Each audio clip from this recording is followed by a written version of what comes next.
नमस्कार साथियों, मैं मनीष भारती संस्कृति पीसीएस प्लेटफॉर्म पर आप सभी का स्वागत करता हूं। साथियों, जैसा कि आप जानते हैं 71वीं बिहार प्रारंभिक परीक्षा को ध्यान में रखते हुए हम लोग पिछले एक वर्ष के करंट अफेयर्स का रिवीजन करते आ रहे हैं। लेक्चर नंबर 21 तक पहुंच गए हैं साथियों। प्रत्येक दिन क्या करते हैं हम लोग 10 टॉपिक लाते हैं, इससे 10 क्वेश्चन तैयार करते हैं। एक क्वेश्चन मैं आपको अंत में दिया करता हूं जिसका जवाब आप कमेंट बॉक्स में लिख करके दे रहे हैं। मैं देख रहा हूं कि लगातार आप लोग सही जवाब दे रहे हैं, ये अच्छी बात है। इस प्रक्रिया को और जारी रखिए। आखिरी का एक महीना बचा है आपके एग्जाम का और ये बेहद महत्वपूर्ण होने वाला है। ठीक है, यही एक महीना तय कर देगा कि आपने पिछले एक वर्ष कितना तैयारी किया है, कितनी पढ़ाई की है, उसका रिवीजन कितना आप कर सकते हैं और करंट अफेयर्स पर कितनी पकड़ बना सकते हैं। अब चलिए आज के पहले टॉपिक पर चलते हैं।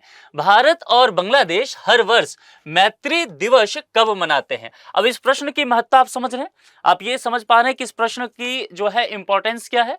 दरअसल आप जानते हैं कि भारत और बांग्लादेश के बीच जो है पिछले कुछ समय से स्थिति बहुत खराब है। रिश्ता ऐतिहासिक रूप से निचले स्तर पर है और खास करके आप जानते हैं वहां की पूर्व प्रधानमंत्री शेख हसीना जब सत्ता छोड़ करके और वो भी भारत रहने के लिए आ गई, उसके बाद से वहां पर जो अंतरिम सरकार के मुखिया रहे मोहम्मद यूनुस, उनसे जो है संबंध लगातार बिगड़ता चला गया भारत को, ये हम सब जानते हैं।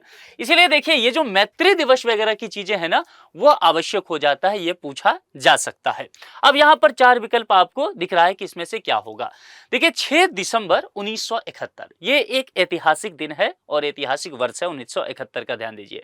भारत ने बांग्लादेश को स्वतंत्र रूप से मान्यता दिया था और इसी स्मृति में 6 दिसंबर को दोनों देश मैत्री दिवस मनाते हैं। मैत्री दिवस मतलब मित्रता का दिवस है ना। तो यहां पर 6 दिसंबर तो है ही, लेकिन इसके अलावा 1971 आप रख लीजिए क्योंकि उस समय बांग्लादेश जो है पूर्वी पाकिस्तान हुआ करता था। ठीक है, और उसके बाद बांग्लादेश के रूप में यह स्वतंत्र हो गया। तो 6 दिसंबर सी विकल्प के साथ आप यहां पर चलेंगे, ये इंपॉर्टेंट टॉपिक है, इसको ध्यान में रखना है। चलिए दूसरे पर, भारत सरकार के तंबाकू नियंत्रण अभियान की ब्रांड एम्बेसडर कौन है? मैं लगातार आपको इस तरह के कुछ प्रश्न करा रहा हूं पिछले कई लेक्चर में ब्रांड एम्बेसडर को लेकर के, क्योंकि मैंने देखा है कि कई बार जो अभी कई पीसीएस वगैरह हुआ है जगह जगह, उसमें ब्रांड एम्बेसडर के प्रश्न पूछे गए हैं। तो हो सकता है इस पैटर्न को अपना लिया जाए, ठीक है, बीपीएससी के द्वारा भी। अब यहां पर Mary com, Sakshi Malik, PV Sindhu और साइना नेहवाल, ये देखेंगे तो ये चारों जो हैं वो प्लेयर हैं, खेल और खिलाड़ी जो जगत होता है उससे जुड़े हुए हैं। मई 2023 की बात है, मई 2023 में केंद्र सरकार ने पीवी सिंधु को राष्ट्रीय तंबाकू अभियान जो है ना उसका ब्रांड एम्बेसडर बनाया ताकि युवाओं को तंबाकू सेवन से दूर रहने के लिए प्रेरित किया जाए। तो यहां पर सी विकल्प के साथ चलेंगे, पीवी सिंधु। अच्छा, आप लोग कमेंट करके मुझे जरा बताइए कि पीवी सिंधु जो है किस खेल से जुड़ी हुई हैं, क्योंकि इस तरह के प्रश्न पूछे जाते हैं कि एक प्लेयर का नाम दे दे और पूछे कि वो किस खेल से जुड़े हुए हैं, तो ये आपको पता होना चाहिए। भारत ने चंद्रमा पर अंतरिक्ष यात्री उतारने का लक्ष्य किस वर्ष तक रखा है? यहां पर 4 विकल्प दिया गया है। अच्छा, एक चीज समझिए, अभी आपको ध्यान होगा कि एक भारतीय अंतरिक्ष यात्री जो हैं वह स्पेस में गए थे, पता है ना। तो अब उनका नाम एक तो मुझे बता दीजिएगा। अभी हाल ही में अभी भारत वो लौट भी रहे हैं, आप जानते हैं, लेकिन वो भारत के द्वारा नहीं भेजा गया था, बस ध्यान देखिएगा यहां पर, ठीक है। यहां पर जब वो भारतीय हैं लेकिन भारत के द्वारा नहीं, इसरो ने नहीं इस मिशन को किया था। तो यहां पर जो आपसे पूछा जा रहा है, इसलिए ध्यान रखना है कि भारत ने चंद्रमा पर अंतरिक्ष यात्री उतारने का लक्ष्य किस वर्ष तक रखा है। तो जाहिर सी बात है ये इसरो के द्वारा किया जाएगा, तो ये ध्यान रखना है बस। प्रधानमंत्री मोदी ने 2023 में एक घोषणा किया था, आपको ध्यान होगा, और घोषणा के तहत कहा गया था कि वर्ष 2040 तक भारत एक लक्ष्य रखेगा और उस लक्ष्य का एक तरह का ऐसे नाम दिया गया था, ऐसे समझिए, लिख लीजिए, हो सकता है ये शब्द रह जाए, मानव मिशन। अब देखिए यहीं से समझ में आ रहा है ना, मानव मिशन मतलब स्पेस में हम चाहते हैं कि अपना अंतरिक्ष यात्री भेजें, तो चंद्रमा पर मानव मिशन भेजने का एक लक्ष्य रखा गया था 2040 तक। बी विकल्प के साथ यहां पर आपको चलना है, ये ध्यान रखिएगा। अब चौथे पर चलें, अर्जुन पुरस्कार 2023। अर्जुन पुरस्कार 2023 की लाइफ टाइम श्रेणी में किन किन खिलाड़ियों को सम्मानित किया गया? अब यहां पर किन किन का देखिए दे दिया गया, तो इसका मतलब एक से अधिक होंगे, इस बात को ध्यान रखिएगा। और अर्जुन पुरस्कार 2023 पर जरा ध्यान रखिएगा, ऐसा ना कि मतलब पिछले वर्ष का आप देखें या किसी और वर्ष का आपको ध्यान रह जाए, तो ये आपके लिए दिक्कत हो सकता है। और श्रेणी आपको ध्यान देना है कि वह दिया गया है लाइफ टाइम श्रेणी की, यहां पर बात की गई है। अब चलिए यहाँ पर सबसे पहले कुछ बातें समझ लेते हैं। 2023 में जो अर्जुन पुरस्कार और वो भी खास करके लाइफ टाइम कैटेगरी में दिया गया था, उसके अंतर्गत दरअसल 2 खिलाड़ियों को इसके लिए चुना गया था। तो सबसे पहले ये भी प्रश्न बन सकता है कि कितने खिलाड़ियों को, तो 2। अब यहाँ पर 2 बातें और मैं बताऊंगा। एक चीज है तो इन दोनों का हमें नाम जानना है, और दूसरी एक और मुझे जो इंपॉर्टेंट लगता है कि ये दोनों खिलाड़ी जो हैं किस खेल से संबंधित हैं, क्योंकि ये प्रश्न पूछा जाता है। तो पहला नाम ध्यान रखिएगा, पहला नाम है कि सुच्चा सिंह, ठीक है, तो सुच्चा सिंह, और दूसरा एक नाम जो है मुरलीकांत राजाराम पेटकर। तो देखिए ये दोनों नाम एक साथ कहां आता है, सुच्चा सिंह यहां भी है लेकिन पीवी सिंधु है, पेटकर साहब नहीं है, तो ये गलत हो गया, ठीक है। मिल्खा सिंह और मुरलीकांत पेटकर यहां है लेकिन सुच्चा सिंह नहीं, तो ये गलत हो गया। अभिनव बिंद्रा और साक्षी मलिक, ये तो ऐसे ही गलत हो गया, यानी कि बी विकल्प सही हो गया, ठीक। तो मुरलीकांत पेटकर और सुच्चा सिंह दोनों ही इसमें है, तो 2 यहां पर हो गया। अब समझना है कि ये दोनों किस खेल से जुड़े हुए। देखिए सुच्चा सिंह जो है ना वो एथलेटिक्स से जुड़े हुए हैं, और मुरलीकांत राजाराम पेटकर जो हैं वो पैरा स्विमिंग से जुड़े हुए हैं। ये बात आप बस ध्यान रखिएगा, मुरलीकांत पेटकर बहुत फेमस रहे हैं, ये पैरा स्विमिंग से जुड़ा हुआ नाम, ठीक है। बताइएगा जरा क्यों फेमस है, कमेंट करके आप मुझे बताएंगे। अगर आप लोग थोड़ा ध्यान रखते हैं एंटरटेनमेंट की दुनिया में तो ये आप समझ जाएंगे कि क्यों मैं इसकी चर्चा कर रहा हूं। ये आपके लिए असाइनमेंट देता हूं, जरा सा दिमाग दौड़ाइए यहां पर। चलिए आप 5वें पर चलते हैं। हाल ही में गोल्डमैन पर्यावरण पुरस्कार 2024 किस भारतीय को सम्मानित किया गया। अब यहां पर देखिए ये जो पर्यावरण से जुड़ा हुआ जो भी टॉपिक है, मैंने पहले भी कहा कि आपको पढ़ के रखना है। कोई भी टॉपिक पर्यावरण बस जुड़ गया तो उसको अलग से पढ़ लीजिए। यहां पर कहा गया है कि गोल्डमैन पर्यावरण पुरस्कार 2024 एक भारतीय को दिया गया, सम्मानित किया गया। उनका नाम क्या है? छत्तीसगढ़ के रहने वाले हैं आलोक शुक्ला, ठीक है। आलोक शुक्ला यहां पर बी में है। चलिए नाम तो आपको मिल गया, लेकिन ये एक खास अभियान से जुड़े हुए थे, उसी अभियान को देखते हुए किया गया। तो सबसे पहले छत्तीसगढ़ ध्यान देखना है। आलोक शुक्ला छत्तीसगढ़ में हसदेव अरण्य बचाओ आंदोलन का नेतृत्व कर रहे हैं, और उन्हें 2024 में ग्रीन नोबेल कहे जाने वाले गोल्डमैन पर्यावरण पुरस्कार 2024 से सम्मानित किया गया। तो 2 चीज इसको ध्यान रखिएगा, ग्रीन नोबेल भी कहा जाता है।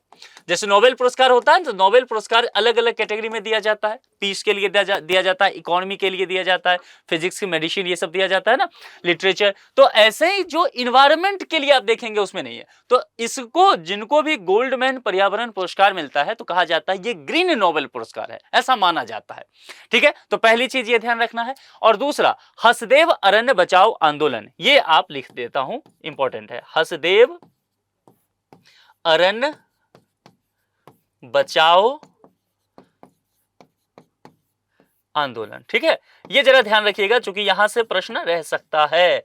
बहुत इंपॉर्टेंट ये टॉपिक है, काफी चर्चा में रहा है। आलोक शुक्ला जी का नाम, छत्तीसगढ़ में ये आंदोलन चल रहा है, ठीक है। अभी भी इस पर बात चल ही रही है, इसीलिए आपको थोड़ा ये ध्यान रखना है, सजग रहना है। 6ठे पर चले। अब देखिए गोल्डमैन पर्यावरण पुरस्कार को किस नाम से जाना जाता है, हमने पहले ही आपको बता दिया था कि किस नाम से जाना जाता है। अब आप लोग यहां पर समझ पाएंगे, दिक्कत नहीं होगा। क्योंकि देखिए पर्यावरण पुरस्कार नाम ही वर्ड ऐड है, तो पर्यावरण के क्षेत्र में जो असाधारण योगदान देगा उसी को ये गोल्डमैन पर्यावरण पुरस्कार दिया जाएगा। तो जाहिर सी बात है इसको क्या कहा जाएगा, ग्रीन नोबेल, जो कि हमने आपको पहले भी बता दिया। तो 2 टॉपिक यहां से आ सकता है, इसको बस आपको क्या करना है, ध्यान रखना है।